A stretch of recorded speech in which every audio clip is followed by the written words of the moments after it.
Hello everyone, welcome back to Girl Plus Garden. If you are new here, my name is Jordan, and today I am back in the lab, as you can hopefully tell. We are doing some up potting today, so I have a couple things from the first video that I posted on here with the winter crops I started, or cold weather crops that I started. I'm going to be up potting, let's see, 1, 2, 3, 4.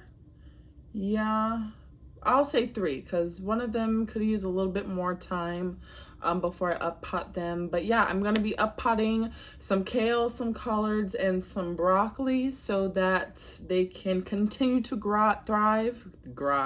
Okay, new word, I kind of like it. So they can continue to grow and thrive as I continue to nurse them indoors before I put them outdoors. It has been so ridiculously cold here, and it's going to be ridiculously cold here for the next week or two, and it's really hindering some of the things that I wanted to do with the garden, at least right now, with all the prep that I need to do, and all the phases I need to continue forward with my garden reconstruction and remodel. Obviously, if you've seen any of my previous videos, you know I'm in the middle of a garden reconstruction. It's a complete overhaul. I'm completely redoing everything, and this cold weather is really putting a damper on things and making it really hard to get things done. So I'm hoping this doesn't last for too much longer, because I'd really like to get some of these crops out by the end of February.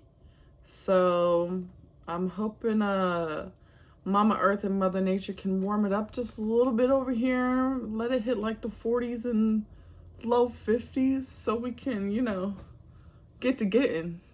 So yeah, anyways, yeah, up potting these crops so that I can continue to nurse them indoors until they're able to go outside. I'm hoping to get them out I would really like to get them out by the end of February, but I don't even want to say mid-March. End of February at the very latest, hopefully. Keep me in your prayers and your thoughts. Send positive energy and vibes towards me because, yeah, I don't know what all this cold weather is. I'm not used to this, so thanks. I don't have my seed starting kit from Bootstrap Farmer yet. So what I decided to do is something I've done before, not quite in the same way, but what I decided to do was to get some plastic cups from the store, and put some holes in them. I've done this before where I've used like the red Solo cups, and I've put holes in it with nails before, or screws rather, but this time I saw somebody, I believe it was on YouTube Shorts or something. I saw a lady who had plastic cups, and she took a hot glue gun, and once it got hot enough, could poke a hole just with the tip of the hot glue gun in the bottom of her cup. So I did that, and it worked very well, and it didn't take very long either.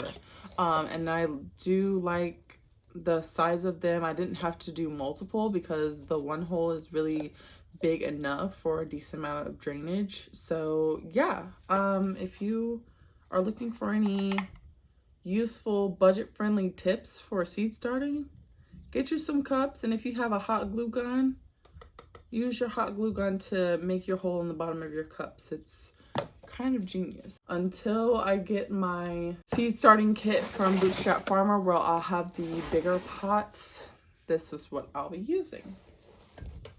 I didn't want to get too large of a cup because these seedlings really aren't super huge, and I don't intend for them to get super huge before they can go out in the garden. That'll be more for my warm weather summertime crops. So yeah, I just went with a smaller cup since hopefully these won't be in here but for maybe another 3-4 weeks at the max. So yeah, if everything works out in my favor, then this will do just fine. I'll let part of this be in a continuation to my first video, which had quite a bit of information in regards to starting seeds, but pretty much your next step to starting seeds indoors, or at least usually part of the process of nurturing these seedlings is up potting them. Usually what happens, unless you're sowing like one, maybe two seeds in each cell that you're sowing seeds in, you usually are going to either have to, one, thin your seeds out, or two, up pot them.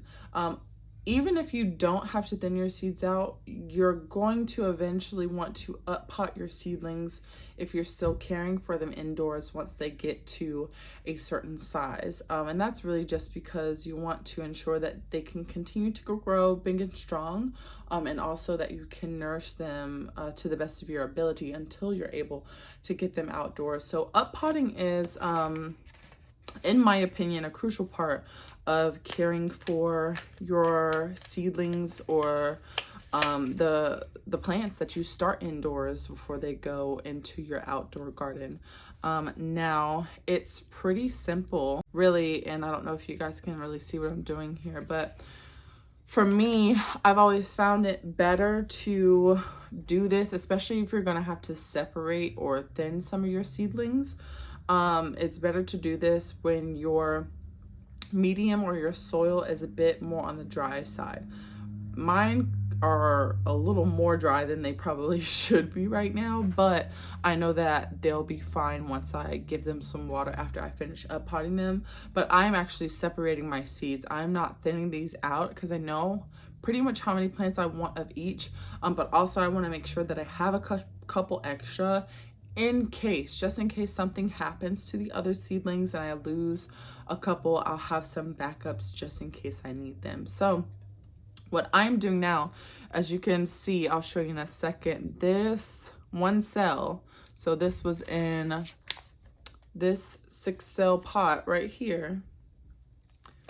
This is one cell that I just pulled out, or one plug, and it has, hopefully you guys can see, 6 seedlings in the one cell. Now I really seeded it a little more heavily than I probably should have. So I just gently tugged on this plug to separate the roots. I'm gonna do 2 plants in one of my cups. So I separated 2 out by pulling the plug apart gently, and I'm going to put this in a new one. I'm gonna go ahead and separate the other 2. I kind of separated this one additional one by accident, and it's stuck to one of the other plants. But that, you just want to be as gentle as you can, and you want to pull versus ripping when you're separating any seedlings. That will just help preserve as much of the root system as possible, so that they have a better chance at establishing more quickly once they get into their new pot. And the part with planting them into your bigger pot is very similar to planting them in the plugs. You want to put some of your soil mixture into your pot, pack it down ever so slightly. I like to make a bit of a hole in the center, so that way I can take my little plug that I've separated and just kind of plop it in there.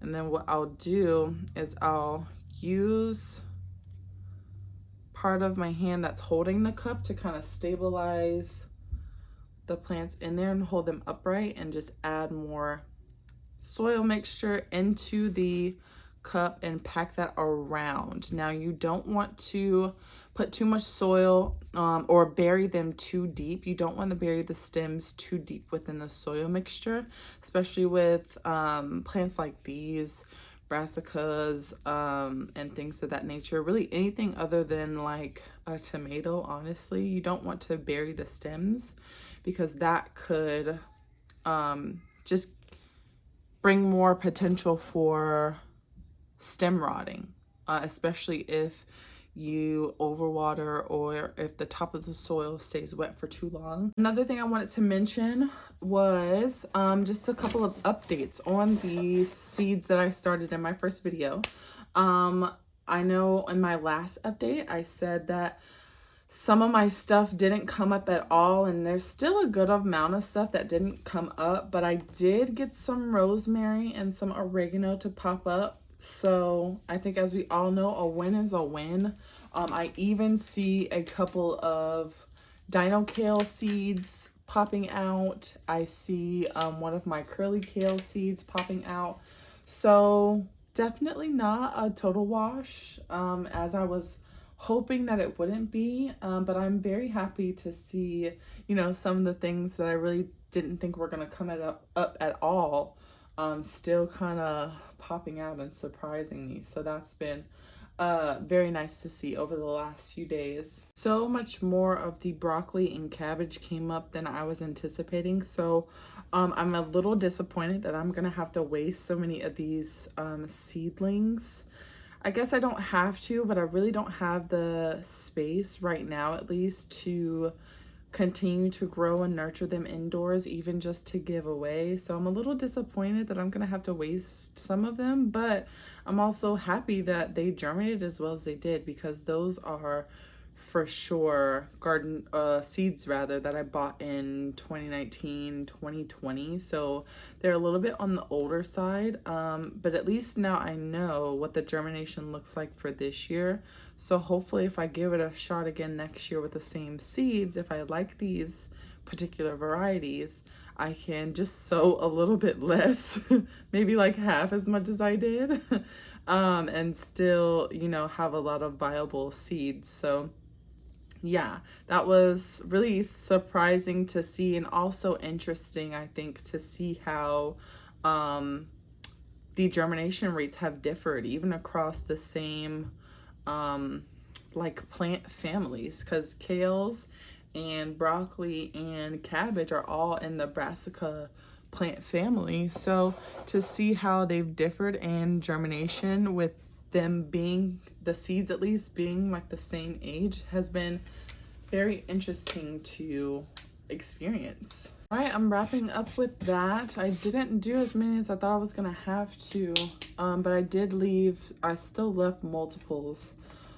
in the pots that I did up pot. So there's at least 2 in each cup, and I pretty much did that on purpose. Yeah, that's what we have for up potting. I also wanted to update you guys on my planning process. I'm still planning to do like a draw my garden plan with me video, but I think it's interesting because I posted that old throwback garden tour a little while ago, and when I came across that video, and it didn't quite happen right in that moment where I was looking at that video, but I would say a few days after, as I was just kind of looking at some of the garden plans I had already kind of drawn out, and what I had already planned in my mind for what I wanted the garden setup to look like for this year, that changed after sitting with that video and processing it and thinking back to what the first garden looked like for me. So I think my layout is going to change a bit for the garden for this year. So I'm excited to share what exactly that should look like with you guys, and I'm also looking forward to see how that will come to life, this especially in the warm season, how the garden will come to life with the layup that I've kind of adjusted my mind to now, comparing it to my first garden. So yeah, super excited to see that, and also really just bringing the whimsy back into gardening. I think for a while there, I just got a little bit in over my head, and I'm sure I'm not alone in the gardening community when it comes to just wanting to do all the things, wanting to grow all the things, planting more than you probably actually have space for, or you should make space for. And yeah, again, I'm looking forward to bringing back the whimsy, and also just implementing what I know now as a gardener going into my 8th year of gardening, and using that to my advantage to have a good time gardening like I did in my first year, and not allowing it to overwhelm me to the point where I feel like I have to step away, or I feel like I have to, scale back. I want to always ensure that gardening, at least to some extent, is fun and relaxing. Do I think it's always going to be sunshine and rainbows? Absolutely not. But I do think that there is a boundary within that where you can still make space for it to be enjoyable, while also prioritizing it in such a way that it benefits you and your family. So yeah, I'm really looking forward to this gardening year, and I'm really excited to see the ways that this garden really comes back to life for me, because it's not that it's been dead, so to speak, but I really have fell off of my garden wagon for a minute, and I'm super excited to be back on it full force with a new perspective, and with knowing that I don't have to do all the things all at once like I thought I did before. So super excited to see how that all works out. Oh no, I just broke my tray. I didn't break it, but I cracked it a little bit. Okay, yeah, we're good. I just have to be careful and not do that again, you know? But yeah, again, like I was saying, I'm super excited, just overall, for what the garden is going to look like, and also how the experience is going to be, not only for me, but for my children and for the rest of my family, while still being intentional about bringing food into our home that I grew from my hands, and being able to preserve that food and use that food for the foreseeable future. So yeah, super excited for everything that's to come. I hope you guys will continue to stick around and follow me along on this journey and see how everything keeps progressing. I hope that you, whoever you are and wherever you are inspired by this, whether you have a garden, or whether you're hoping to someday have a garden. I hope that any of this content, not just mine, but the other gardeners who share their journeys across this platform, I hope that you find some inspiration in knowing that wherever you are, in whatever capacity you have, that it is possible to grow your own food, even if it's simply a pot of herbs, or if it's a balcony garden in your apartment or off of your apartment. It is possible, and it's so fulfilling and so rewarding if you find that it's something that you enjoy and that you're into, and I think that makes it even 10 times better. So thank you guys so much for tuning into this video. I hope that you were able to take something away from it today, and I look forward to seeing you in the next one.